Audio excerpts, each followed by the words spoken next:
अभिनंदन करें। Doctor tourism साहब का स्वागत बंदन अभिनंदन करें। मैं शैलेंद्र भदौरिया जी से निवेदन करना चाहता हूं कि वो पंकज पुष्कर साहब का स्वागत बंदन अभिनंदन करें।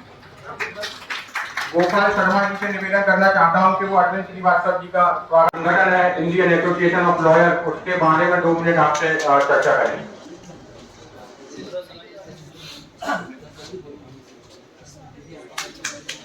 से बच रहे हैं या जहां आपको बोला गया वहां पे आप उपस्थित नहीं हो रहे हैं, या आपको जिस बयान पे दस्तखत करना चाहिए उस बयान पे आप दस्तखत नहीं कर रहे हैं। मतलब कोई भी बयान अगर आपके नाम से लिख दिया जाए और आपसे कहा जाए कि आप इसमें साइन करें, आप कहेंगे हम साइन नहीं करेंगे, तो वह एक जुर्म है अपने आप। उसमें आपको सजा हो सकती है। सेक्शन 2204 से लेकर आगे चैप्टर 13 में वो दिया हुआ। तो ये जो कानून है बहुत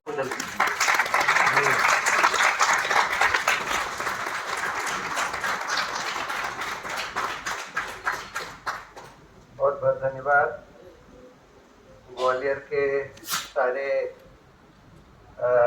बहुत रिस्पेक्टेड मित्रगण, मुझे बहुत खुशी है कि आज मैं ग्वालियर में आपके साथ हूँ और सिर्फ ये जो 3 कानून आए हैं उसके बारे में नहीं, बल्कि थोड़ा और विस्तार से चर्चा करूँगा कि आज हमारे न्यायिक व्यवस्था की क्या हालत है और हमारे लोकतंत्र की क्या हालत है। देखिए, ये 3 कानून जो आए हमारे आईपीसी, सीआरपीसी और एविडेंस एक्ट को रिप्लेस करने के लिए, उसके बारे में आपको बताया गया कि किस तरह से पास हुए। इसकी कोई चर्चा पार्लियामेंट में नहीं हुई। इतना बड़ा बदलाव कि आप 3 जो बिल्कुल बेसिक कानून हैं हमारे क्रिमिनल लॉ के, उनको आप एकदम रिप्लेस कर रहे हैं और बगैर चर्चा के वो पास कर दिए जाते हैं, जिसमें ऑपोजिशन के लोग प्रेजेंट ही नहीं थे। ये बहुत ही दुर्भाग्य की बात है, बहुत ही गंभीर बात है। अमित शाह ने ये बोला जब ये कानून पास हुए कि हम ये कानून इसलिए लाए हैं क्योंकि अंग्रेजों ने जो कानून इस देश पर थोपे थे वही चल रहे थे, और वो अंग्रेज लोग उन कानूनों को अपने मकसद से लाए थे, तो हम इसको हिंदुस्तानियों के लिए, इस देश के नागरिकों के लिए ये कानून बनाना चाहते हैं। अब देखिए प्रॉब्लम क्या थी, यानी कि अगर हम सारे क्रिमिनल लॉ के कानून बदल रहे हैं तो हमको तो पहले ये समझना होगा कि आज समस्या क्या है हमारे क्रिमिनल लॉ में, हमारे क्रिमिनल प्रोसीजर में समस्या क्या है। तो एक जो बड़ी समस्या रोज दिखती है वो ये दिखती है कि आज हमारे ज़्यादातर लोग जो जेल में हैं, अधिकतर लोग जो जेल में हैं, वो कॉन्विक्ट्स नहीं है, अंडर ट्रायल्स है, या तो अंडर इन्वेस्टिगेशन है या अंडर ट्रायल है। उनको अभी तक अपराधी साबित नहीं किया गया है किसी भी कानून में, और वो सालों साल जेल में सड़ते रहते हैं और उनके पास इतना भी संपत्ति नहीं है या इतना भी वो नहीं है कि वो अपने लिए बेल भी जुटा पाए। तो ये एक बहुत बड़ी समस्या है जो बिल्कुल हमको स्टेयर कर रही थी, जिसका समाधान होना चाहिए था। दूसरी समस्या क्या है कि हमारे जो केस हैं, क्रिमिनल केसेस जो हैं, प्रोसिक्यूशंस हैं, वो सालों साल चलते हैं।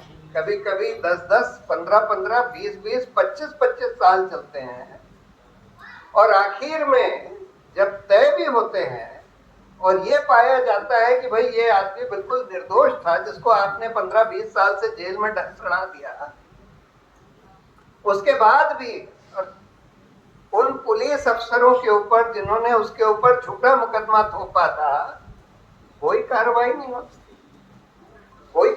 होती। और इसलिए ये सिलसिला इस देश में चलता जा रहा है कि पुलिस आसानी से झूठे मुकदमे बना कर थोपती रहती है और लोग उसके आधार पर लोगों को अरेस्ट कर लेती है और लोग जेल में सड़ते रहते हैं। दो बहुत बड़ी समस्याएं थी। तीसरी समस्या कि जब फैसले होते भी हैं तो कई बार, बहुत बार गलत फैसले हो जाते हैं। कई बार ठीक होते हैं पर कई बार गलत भी हो जाते हैं, क्योंकि जज जो है या तो नासमझ है या कभी कभी इस वजह से भी कि जज जो है भ्रष्ट है। तो अगर हमको बिल्कुल इसके जड़ पर जाना था कि भाई हमारी क्या समस्या है, तो हमको सबसे पहले तो ये देखने की जरूरत थी कि भाई हमारा पूरा क्रिमिनल जस्टिस सिस्टम चरमराया हुआ है। अब जैसे ये सवाल है कि भाई इतने साल तक लोग जेल में बगैर बेल के क्यों रहते हैं, तो उसके लिए एक सुप्रीम कोर्ट ने आदेश किया, तो फिर एक क्रिमिनल प्रोसीजर कोड में अमेंडमेंट कर दिया गया था कि जिन्होंने आधा टर्म सर्व कर लिया है, यानी कि जो उनको मैक्सिमम सेंटेंस हो सकता है उसका आधा टर्म सर्व कर लिया है, उनको बेल पर रिलीज कर दिया जाए। लेकिन हम ये देख रहे हैं कि उसके बावजूद भी बहुत सारे लोग जेल में रहते हैं जिन्होंने आधा टर्म सर्व कर लिया है, लेकिन फिर भी ये कार्यान्वित नहीं किया जा रहा। और दूसरी बात, ये लोग ये कहते हैं कि नहीं, हमने कानून में ये लिख दिया है, नए कानून में भी, कि हाँ आधा टर्म अगर आपने सर्व कर लिया है तो आपको रिलीज कर दिया जाएगा।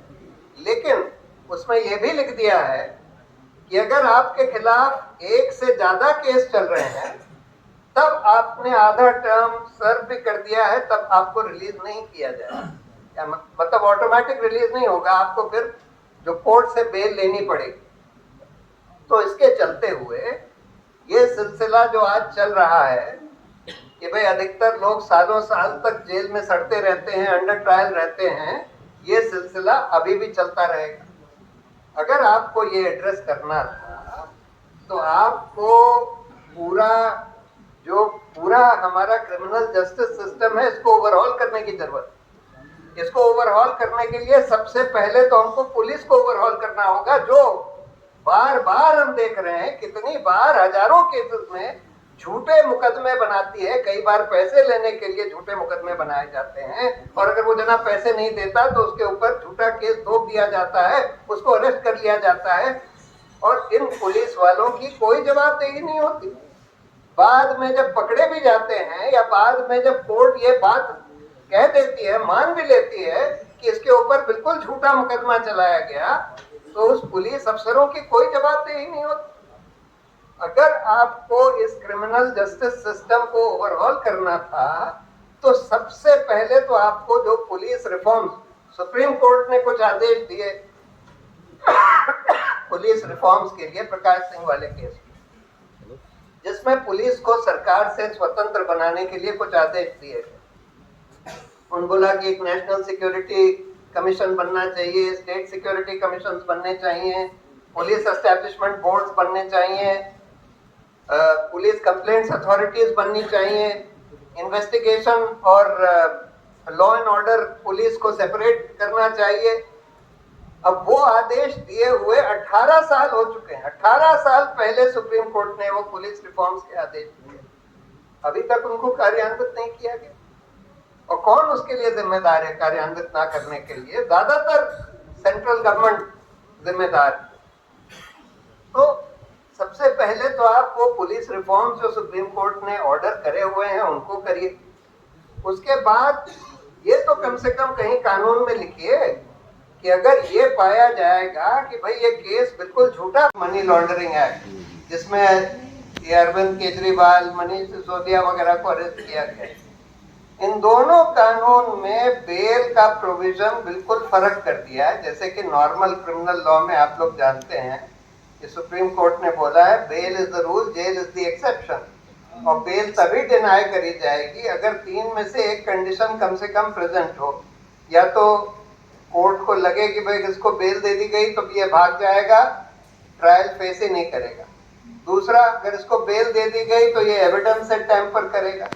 तीसरा, अगर बेल दे दी गई तो इसने बहुत घिनौना अपराध किया है और वो फिर से अपराध करेगा। इन 3 कंडीशंस, अगर ये 3 कंडीशंस ना प्रेजेंट हो तो बेल देनी पड़ेगी, अंडर ट्रायल भी और अंडर इन्वेस्टिगेशन भी। ये नॉर्मल रूल है।